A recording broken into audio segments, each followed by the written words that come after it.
indirectly. So even in such a big country like India, this is very significant. I would also underline the fact that in just 5 years, EU investment in India has nearly doubled to 140 billion euros, making us one of India's top investors. And yet, I am absolutely convinced we have only scratched the surface. A commercially meaningful EU-India free trade agreement would unlock vast potential, and by tackling both tariff and non-tariff barriers, we can drive new waves of trade and investment. We can strengthen our supply chains, and we would help safeguard open, rules-based global commerce.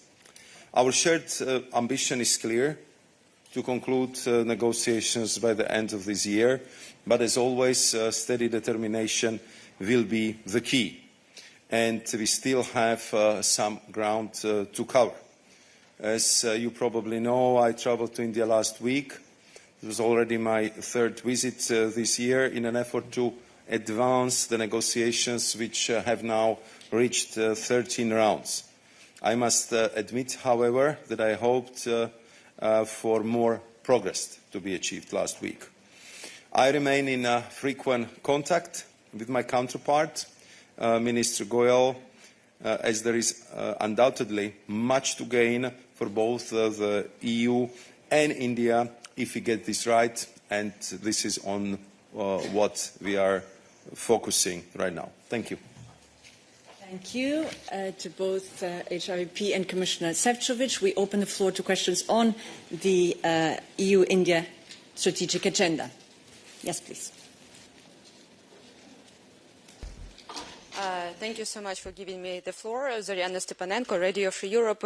My first question is for Commissioner Sefcovic.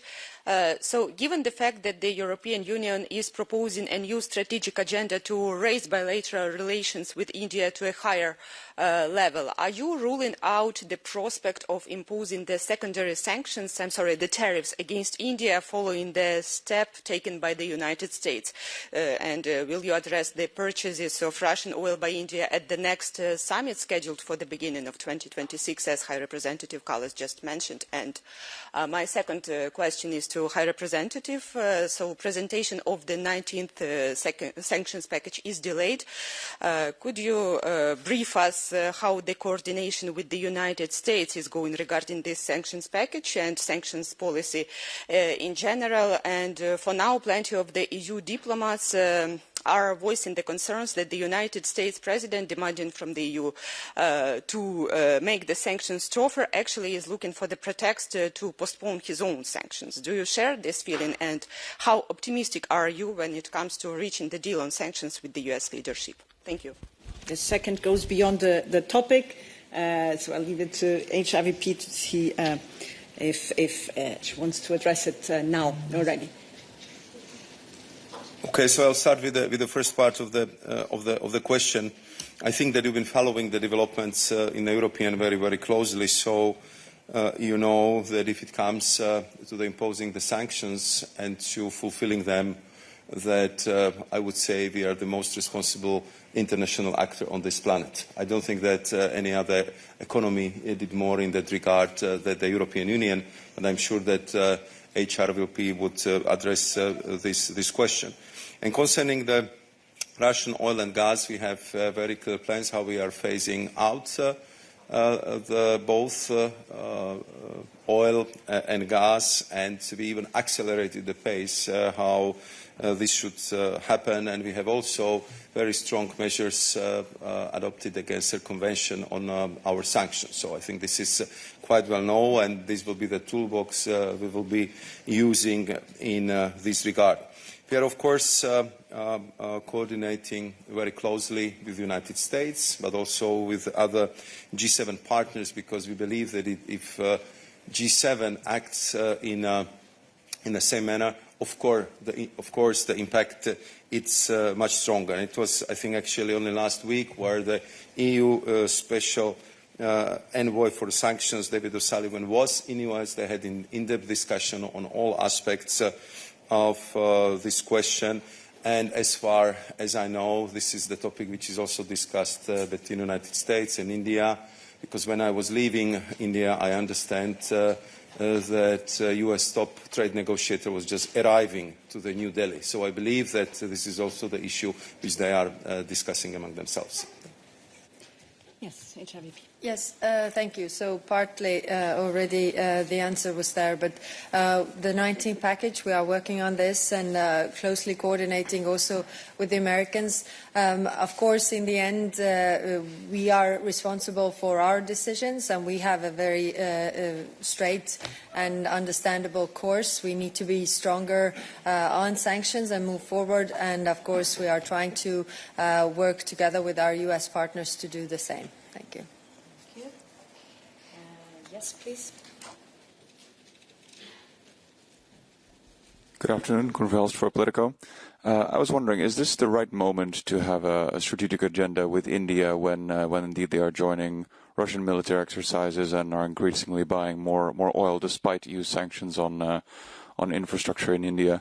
How do you hope to, let's say, move forward from this particular moment that India is actually forging closer ties with Russia in this particular time? Thank you. Yes, thank you. This was the discussion also we had in the college, to be very clear that we are having clear areas of disagreement with India regarding these issues. Yesterday, I had also a call with the External Affairs Minister of India regarding these issues. I mean, participating in military exercises, purchase of oil, all these are obstacles to our cooperation when it comes to deepening the ties. And if you read the communication, it also addresses these points. So it is, of course, we are living in this very turbulent times and we need to build partnerships and the question is always whether we leave this void to be filled by somebody else or we try to fill it ourselves. So deepening the ties also with India in order to really not push them to the Russia's corner was the agreement by the college. Good. Yes, Joachim. Hi, Joachim Clementi, Estonian Public Broadcasting.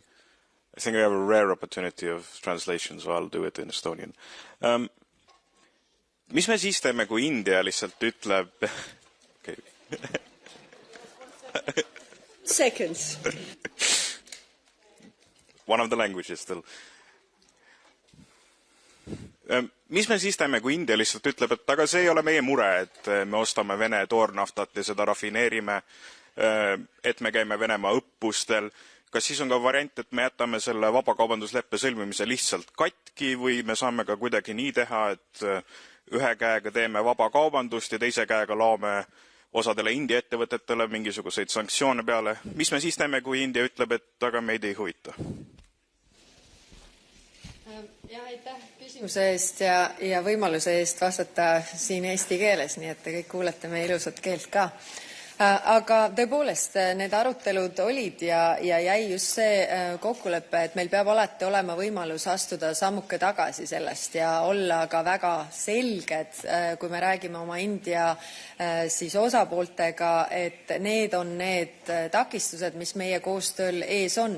Ehk siis, kui lugeda ka seda kommunikatsiooni, mis me selle uue India strateegia kohta oleme esitanud, siis seal need tingimused on ka sees ja see, et kõik neid tingimusi peaksid tõstma. No, kui me mõtleme, siis Indial on sellest suhtest sama palju võita, kui Euroopal on sellest suhtest võita. Ma arvan, et see on mõlema huvides ja seetõttu on mõlema huvides ka võtta arvesse nii Euroopa muresid ja siis huvisid kui siis vastupidi. Nii et see on alati kahepoolne, aga need on need probleemid, mida me kindlasti tõstatame ja need on need probleemid, kus meil esialgu siis ühtset arusaama ei ole. Yeah, Joachim, may I have a follow-up?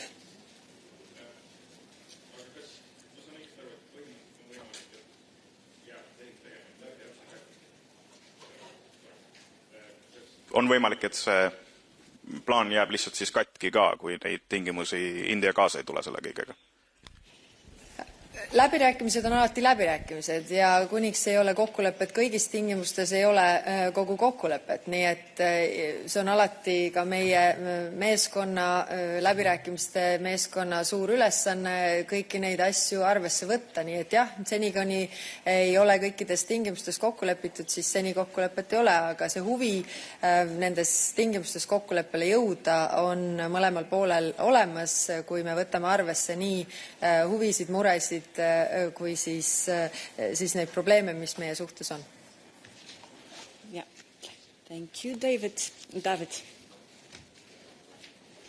Yes, thank you. David Carretta, Radio Radicale, Italian radio. To be clear on this point, do you think that if India, at the end of the year, beginning of next year, will still buy Russian oil and have a closer relationship with Vladimir Putin, the Commission should conclude, so give its agreement to the free trade agreement that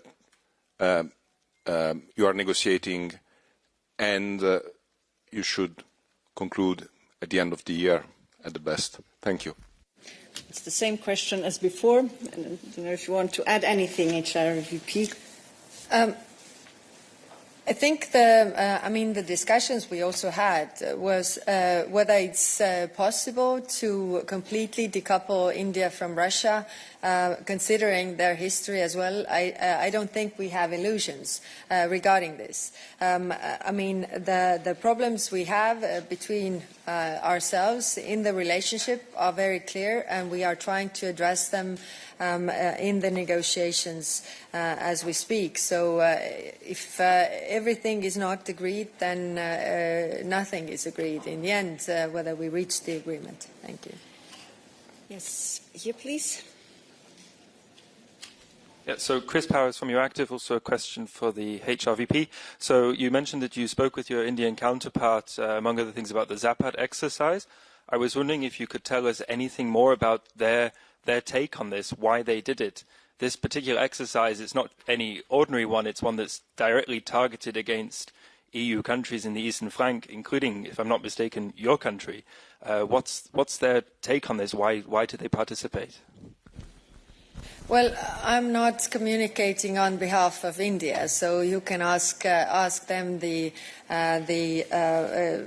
arguments on that side. We will meet in person as well, because this is a great concern for our countries. I mean, if you want closer ties with us, then why participate in exercises that are existential threat to us? So to be very clear in this message is that we are not taking this lightly, but I will not,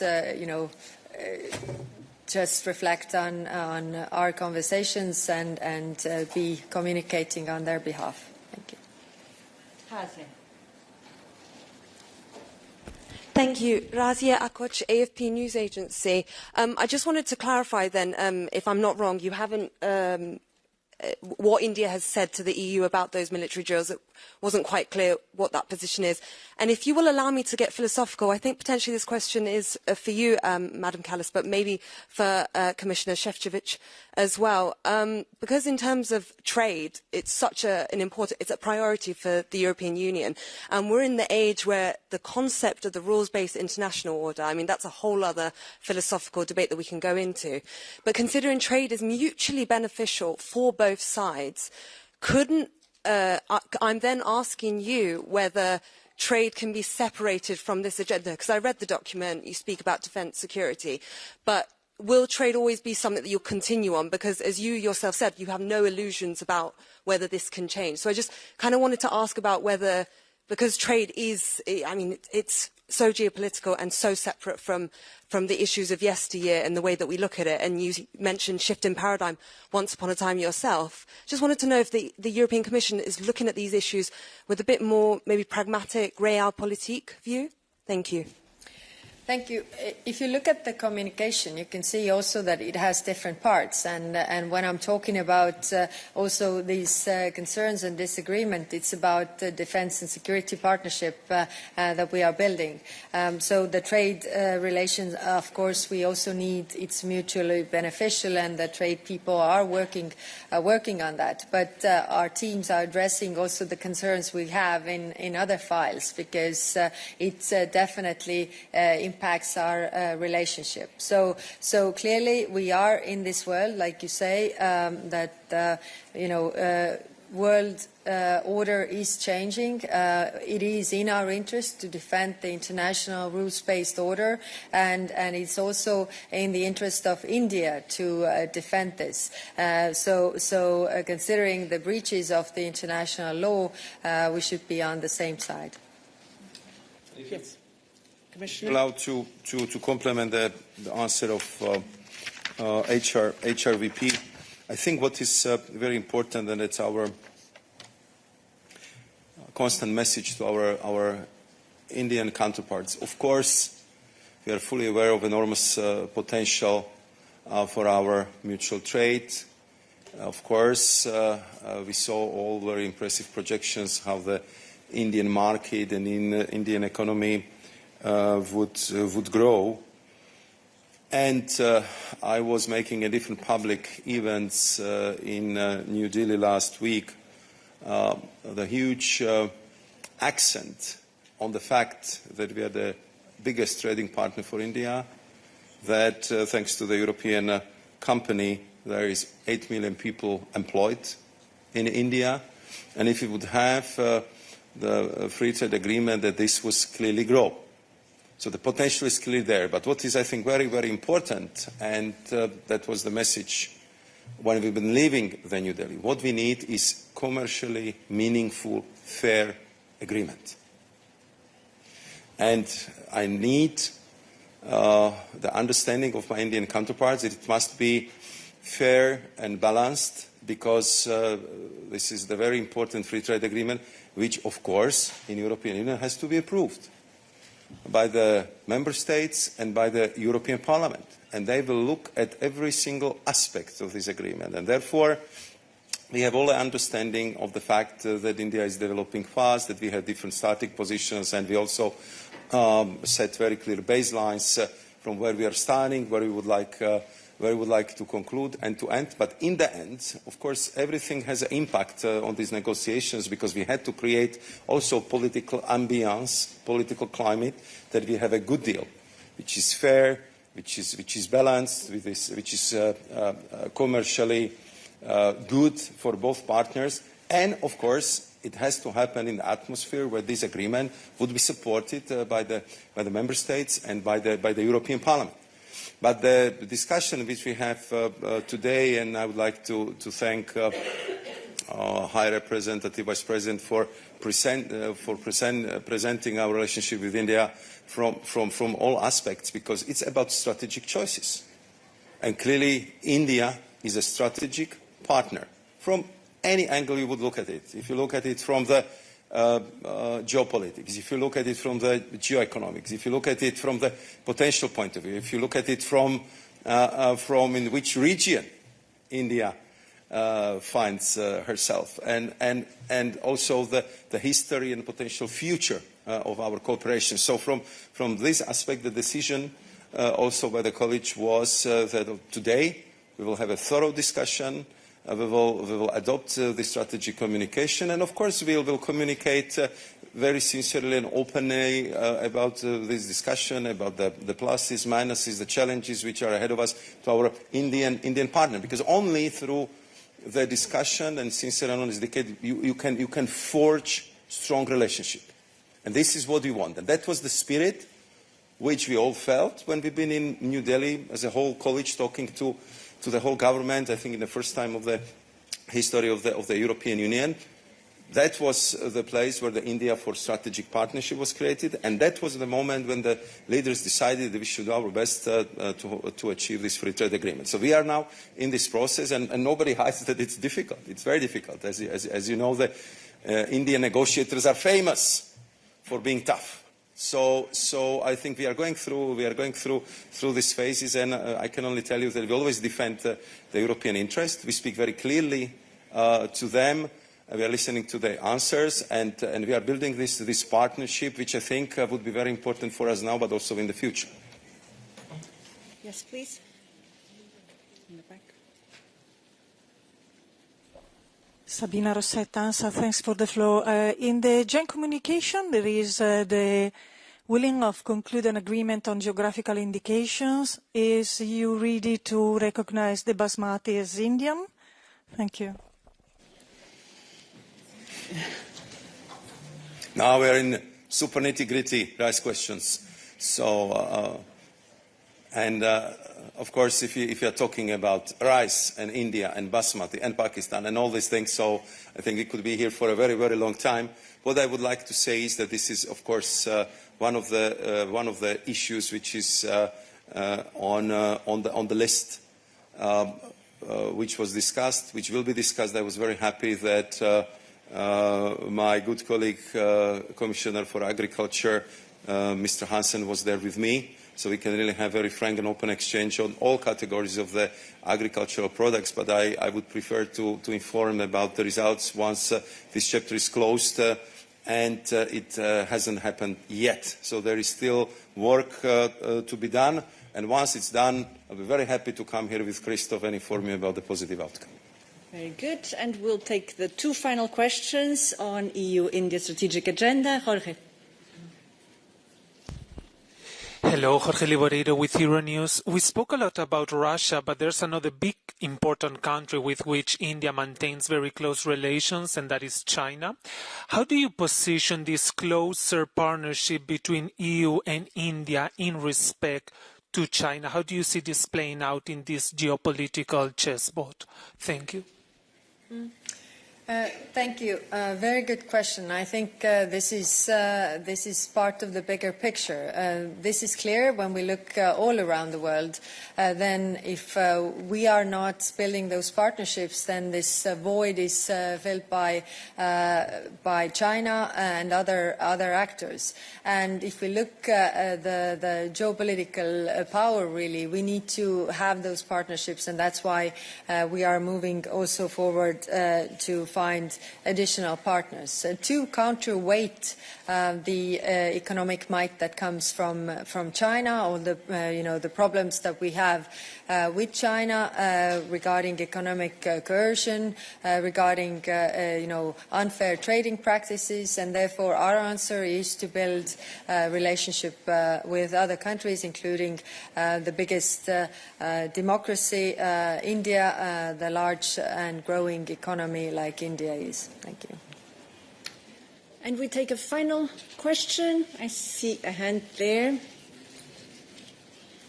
Thanks very much. Hi, Rep, this is for you. I'm sorry, maybe I didn't understand. Are you saying it is a condition of the EU for India to stop purchasing Russian oil for this strategic cooperation to go through? And secondly, if we could get clarity on, is the EU planning to impose tariffs, as reportedly Washington wants, up to 100% on India? And for the Trade Commissioner, could we get some sort of an understanding and update on how's the conversation going on agriculture tariffs? Is the EU being a bit more considerate, as the Indian diplomats would put it, towards their concerns in the agriculture sector? Are they listening to your concerns when it comes to auto industry and other areas? Thank you. Thank you. So what I was saying is that we have clear areas of disagreement that we need to address with India, which is also, when you read the communication, the problems that we have, the proposals also that we have on the table. So the relationship has to be mutually beneficial, which means that, it has carrots as well as sticks, if you put it this way, that the concerns we have and the benefits that could derive for both parties from these relationships, if the worries and interests are taken into account. Thank you. And Commissioner? And on your second part of the question, I think that from the beginning we've been very clear that we are ready to be considered. I mean, that was one of the, I would say, first decisions which have been taken, that there will be certain difference about the percentages of the number of tariff lines where we are going to reduce our tariffs. For me, this is not mathematical issue as it is presented by some colleagues who are taking part in this discussion, because what I would put the accent on is that what we are putting on the table has to be commercially meaningful. Sometimes the number of tariffs is not actually telling the whole story, because you might have non-tariff barriers, you might have different kind of measures through which say administrative power, you actually are making it for the businesses very, very difficult. So for me, also, I would say this part of the negotiations, like, for example, the QCO's question, so-called qualitative controls in India, are quite important, because this is what I hear from our businesses and from the industry, that it's something we should definitely look at. And on, I would say, the agriculture parts, again, it was, I think, first meeting I had with my friend and esteemed colleague Piyush Goyal, that simply some of the sensitive products for the both sides we just leave aside if we want to make a progress, and we know which they are. I think we agreed upon them early on. Therefore, I was really hopeful that with all this understanding, we could close agriculture chapter ordered last week. Unfortunately, it was not possible. We'll have another try, but we also need the understanding from Indian side that we also have our constituency, we also have our audience, and I have to bring the agreement to the member states, European Parliament, and my colleagues in the college who would support it, that it has a chance not only to be agreed between us, but fully ratified, implied, and bring what we in European Union strongly believe: much bigger investment, much bigger trade, and much more jobs created in India, but also in Europe, thanks to the growth of the trade. If it comes to the cars, of course, for us, this is an extremely important element of our negotiations. I think those who are familiar with the current landscape of the level of the tariffs, you know that they are one of the highest in the world, and therefore I think that we would both benefit with the discussions how we are going to lower them, how India can benefit from the European know-how, and how India can also benefit from the fact that there are also European car companies who are ready not only to sell but also to build the cars in India, and to contribute also in this way to the further and faster industrial development of this country. So we discussed the different landing zones, what could be done in that regard. Again, we will not be able to conclude the discussion on this, but I think that we understand each other points much better than before, and it would help us to prepare for the next round of discussions and negotiations. And I believe that if we would have what I think in the last mile is usually the most important political will to conclude, we will. Thank you very much to both. With this, we conclude this part on the new strategic EU-India agenda. We will now be joined by Commissioner Suica and remain in the company of HRVP Kallas and Commissioner Sefcovic to address the other point on the agenda of today's college, which concerns the package of proposals on EU-Israel relations. So while we wait for Commissioner Suica to join us, I'll already give the floor to Commissioner Sefcovic to address the trade part of the measures with regard to EU-Israel relation. Commissioner Sefcovic. Thank you very much. First and foremost, HRVP already presented the broader context for this decision in her initial opening remarks, where she was reading out the discussion around this topic in the college. And she provided the broader context for this decision. So I can now turn to the proposal at hand, the suspension of core trade-related provisions of the Euro-Mediterranean Agreement in relation to Israel. This proposal is grounded in Articles 2 and 79 of the Agreement, which establishes the respect for human rights and democratic principles as essential elements for our partnership. The proposed suspension targets tariff preferences granted to Israel, encompassing free movement of goods, right of establishment and supply of services, public procurement, competition and intellectual property.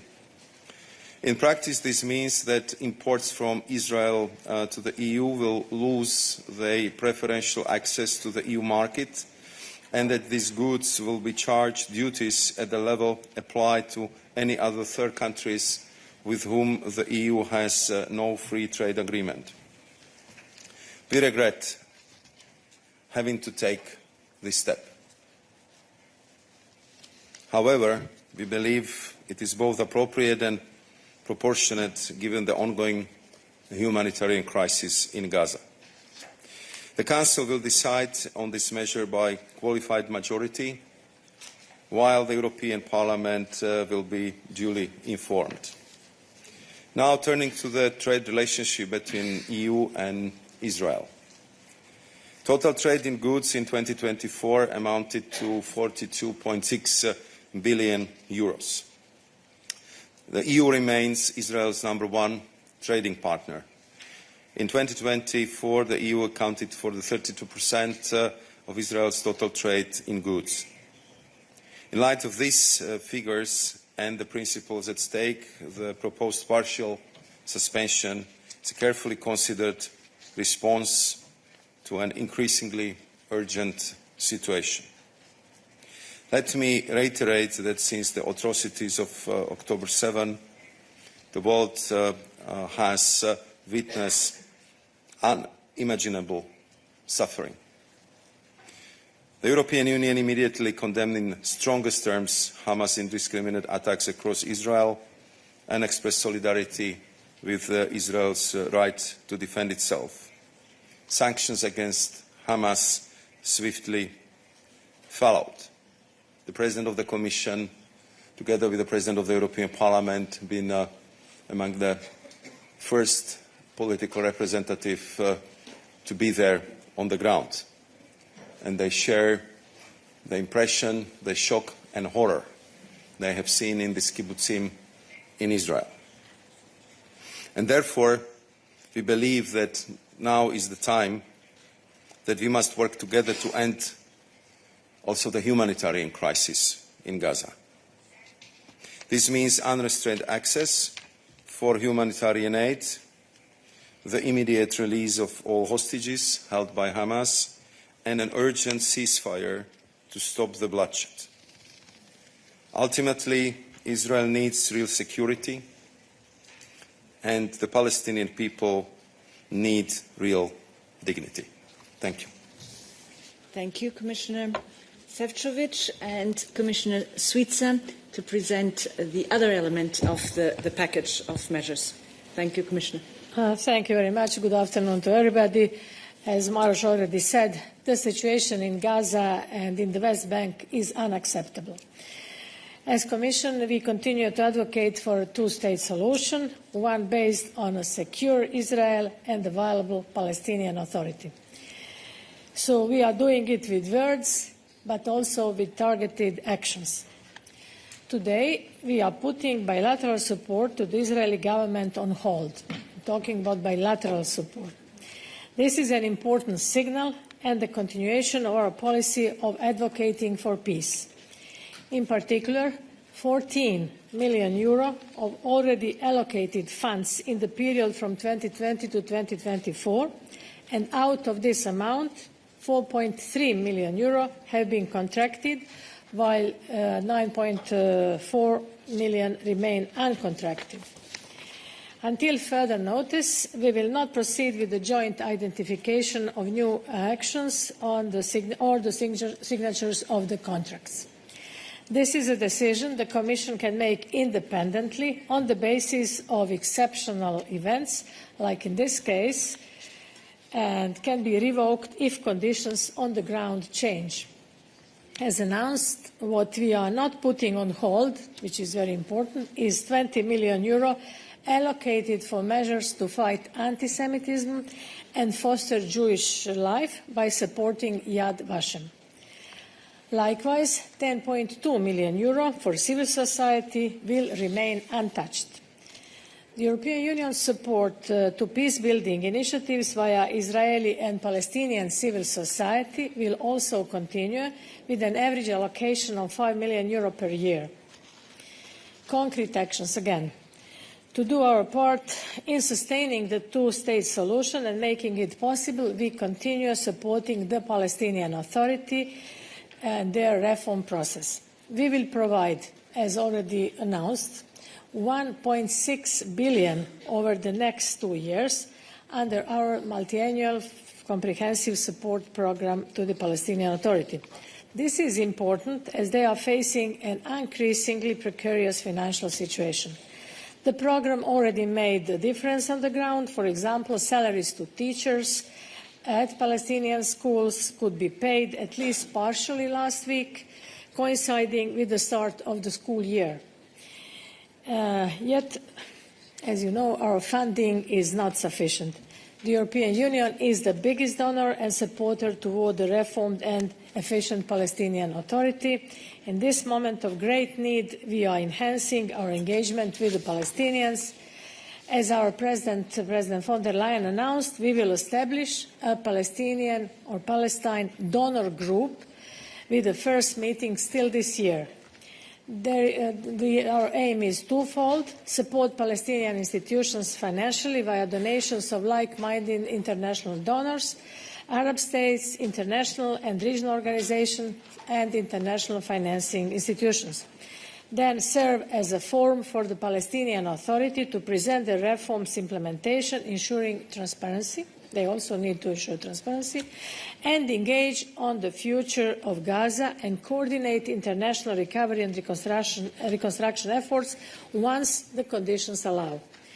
In terms of governance, the Palestinian Ministry of Planning and International Coordination and the Commission would co-chair this group.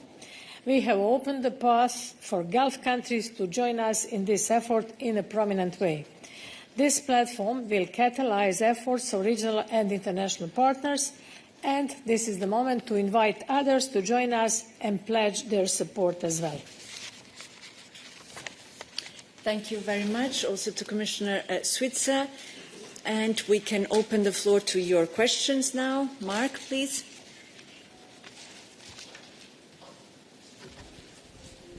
Good afternoon, Mark Peperkorn, Volkskrant. It's a question, I think, for Commissioner Sefcovic. I mean, the total export of Israel to the EU last year was about 16 billion euros.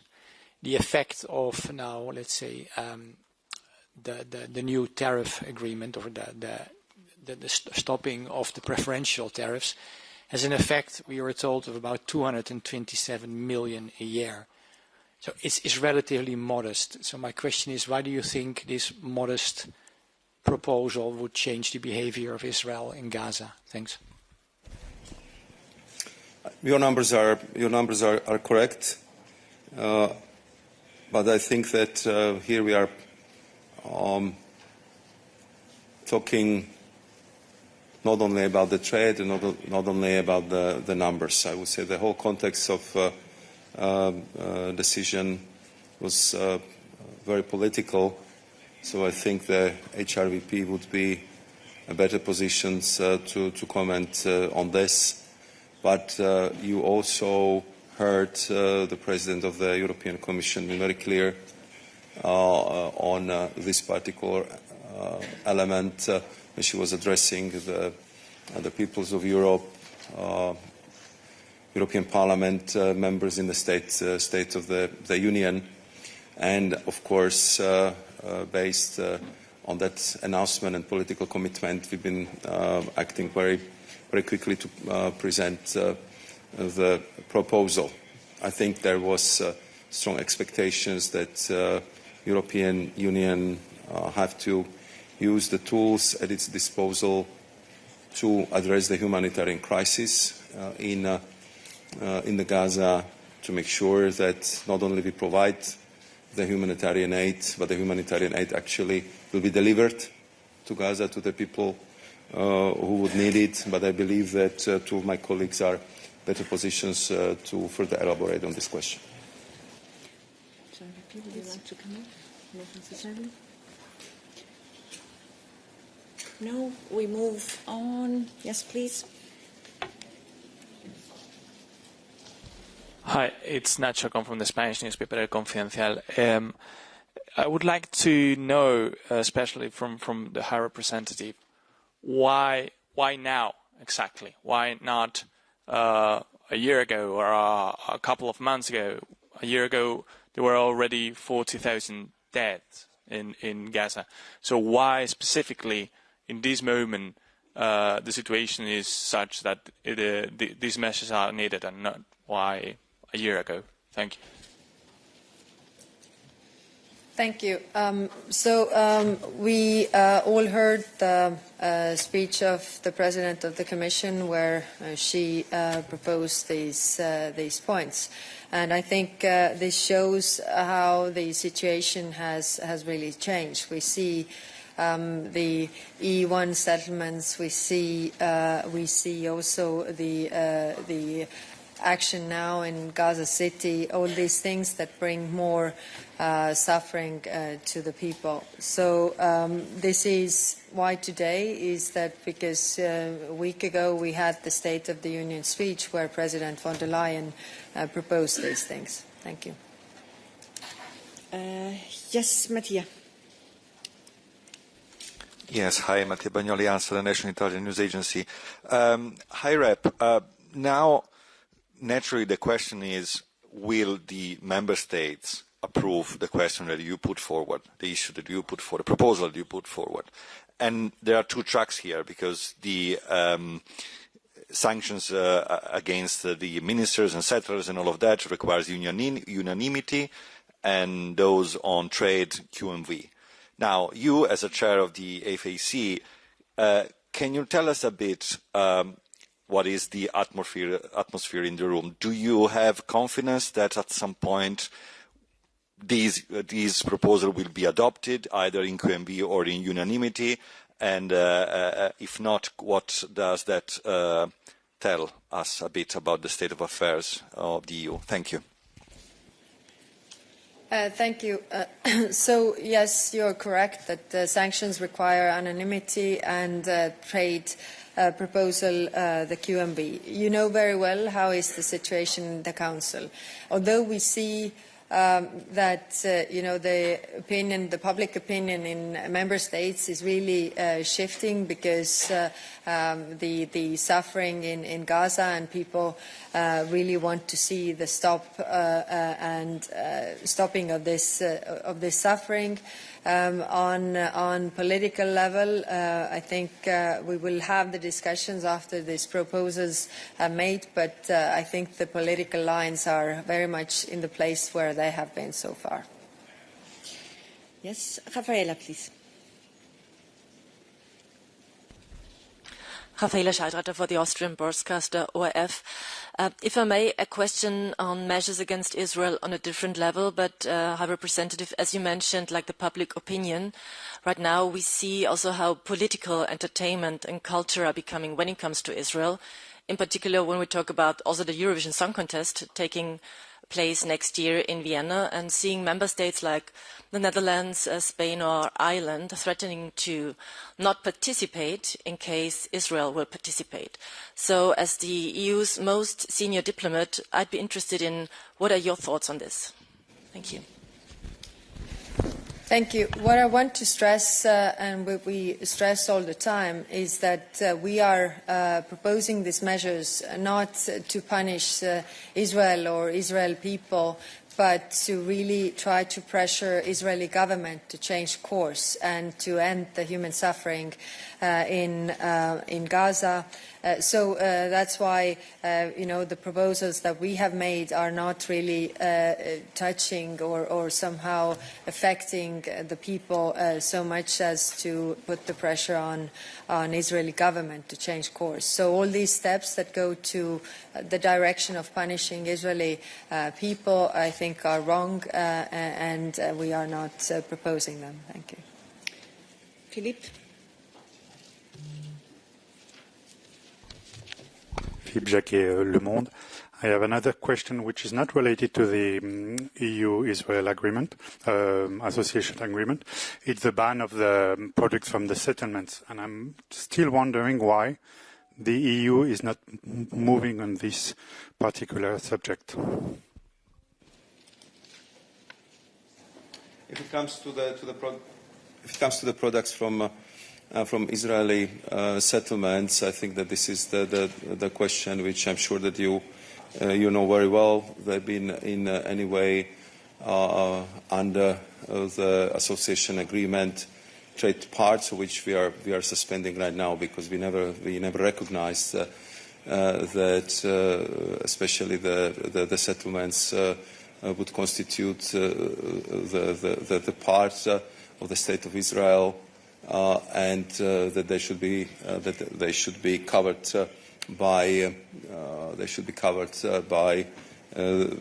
also the measures which we are now taking under the association agreement. So, if it comes to banning of any imports of the good, again, it can be done through the sanction proposal.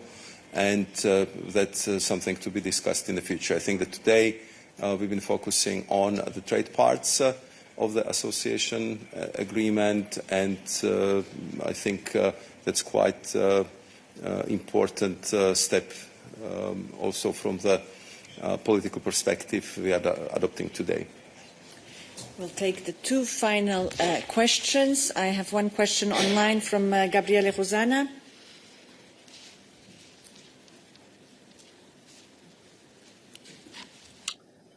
Thank you. Can you hear me? Thanks for taking my question. Gabriele Rosani, Messaggero, Italy. It's a question on something that, if I'm not wrong, is not in the package, because several former ambassadors to the EU have recently called for additional trade-related measures, including export control measures and the suspension of all arms and dual-use exports to Israel. So what is the reasoning, if I may ask, Commissioner Sefcovic, behind the exclusion of such measures from today's package? Thank you. I think that if it comes to the military-to-military cooperation and military exports, that's more in the domain of HRVP, but I understand that this comes into the exclusive domain of the prerogative of the member states, and it's covered by the different regimes. Therefore, I mean, we've been acting in the area where we have, in this case, exclusive authority, trade parts of the association agreement, where we can make the proposals, where you need the QMV from the Council to endorse it and approve it, and where you need to duly inform European Parliament about the proceedings. But of course, the military and dual use, that's a different category, so I don't know if HRVP would like to address this question. Anything to add there?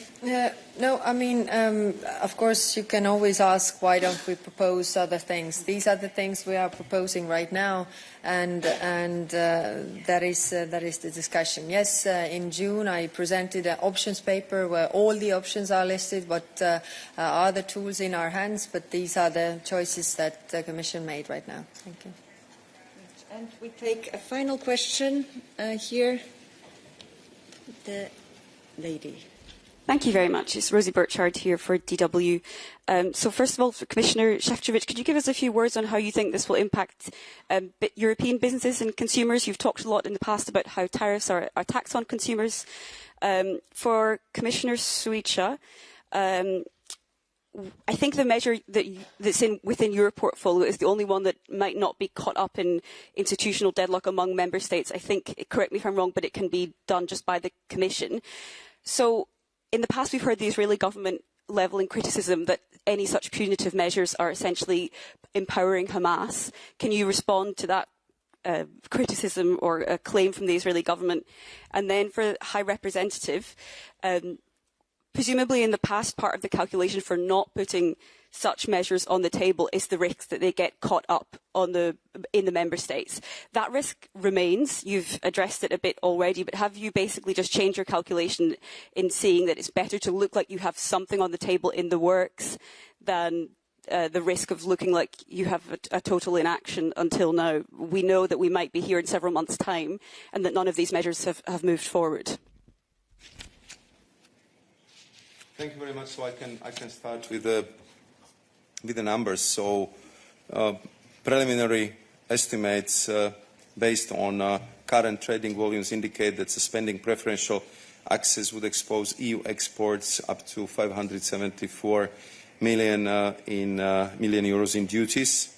On the other hand, the EU imports from Israel would be exposed to the tariff duties up to 227 million euros.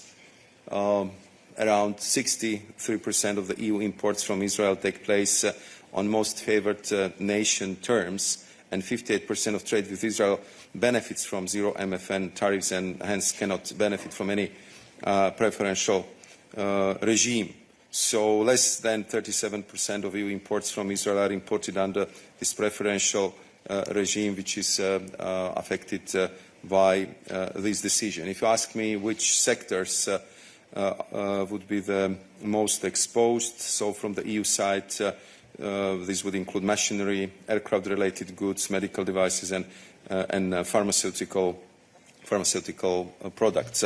And as you know very well from all our discussions, we are not friends of tariffs.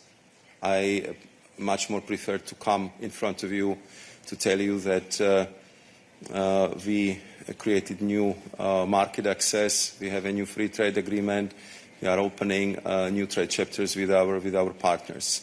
So therefore, today measure is of different kind and was necessitated by a clear commitment our President presented in the State of the Union address the last week as a reaction to the dramatic, urgent humanitarian disaster taking place in Gaza. Yes, Commissioner Suica. Thank you very much for asking this question. So, as I already said, we are putting today bilateral support to Israeli government on hold, and this is something which we can what we can do independently, and it is exclusive right of the Commission. I want to reiterate something. This is very targeted, and we want to be crystal clear, and we want to make distinction between Israeli government and the Israeli people, Israeli citizens, and this is what we have been doing. Any money, any funding which is related to anti-Semitism, any money which is related to civil society organizations is not put on hold. This is very important to understand and to differentiate this. So we are trying to put pressure, as you see, because we stand with or by Jewish citizens also here in Europe who also suffer a lot. So this is exactly why I'm mentioning anti-Semitism. So what we want, I want to reiterate that all of us agree on several issues. Two-state solution is the only alternative for us. There is no other alternative, so there is consensus on this. Also on humanitarian aid, also on ceasefire as soon as possible. Also on right of Israel to defend and to exist, also on release of all hostages. This is something where we have consensus here in Europe. So I hope that we will find solution in the near future, but this is a situation at the moment, as we speak, is very dire in the Gaza city, as you know. Yes, thank you. First, I object to the statement that was in your question that we have been inactive. That's not true. We have been the most active actors on the international sphere on this file, trying to improve the humanitarian situation on the ground. Really, day in and day out, working with what more can we do. Yes, the proposals now on the table to put more pressure on Israeli government derive from the State of the Union speech. And yes, it's true that the College has not proposed, but now it's up to the Member States to discuss in the Council, which is problematic as we know of the lines. But what it shows, really, it shows that the public opinion in all the Member States has really shifted, and when we have the discussions, all the Member States or representatives, foreign ministers agree that the situation is untenable. So if we all agree on this, then the question is, what do we do about this? What are the tools in our hands? And that's why we have proposed from our Commission to go with these proposals. If these do not fly, then we can find other things if we all agree that we need to do additional steps in order to have really change on the ground. Thank you. Thank you very much to the three members of College present with us here today. Thank you for your participation and questions, and to the interpreters. We wish you a good afternoon.